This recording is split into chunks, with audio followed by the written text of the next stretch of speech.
Isang magandang araw po muli sa inyo mga kapatid, mga kaibigan.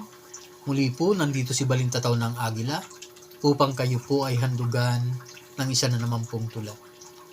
Ang pamagat po ng tula na aking bibigkasin, Sugarol. Ako naman, paring Alvin, ang sa iyo'y magkikwento, kaya ikaw ay makinig upang ikaw ay matuto.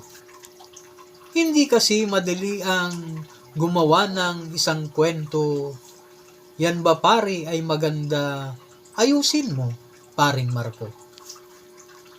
Paring Alvin, ikaw muna'y manahimik ng sandali. Pagkat ako'y babanat na maghintay lang ng kaunti. Isa-isang bibigkasin ang kwento ko na hinabi. Ganito ko sisimulan. Makinig ka na mabuti. Ako ay may kaibigan, talamak siya na sugarol. Wala siyang ginagawa, nagsusugal siya maghapon. Madalas na natatalo, kaya hindi makaipon.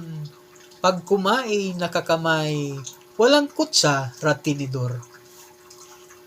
Paring Marco, hindi ba siya makabili ng kubyertos?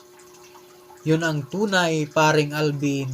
Ang pira niya'y nauubos. Napansin ko ilang araw, siya na'y nagkukubyertos. Ang ibig mo bang sabihin, umasinso ang busabos?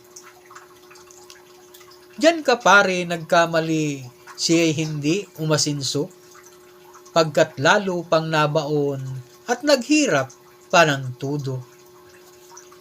Kaya siya'y nagkutsara sa tuwing kakain ito, pagkat ang kanyang pagkain, kung di lugaw, tsampurado.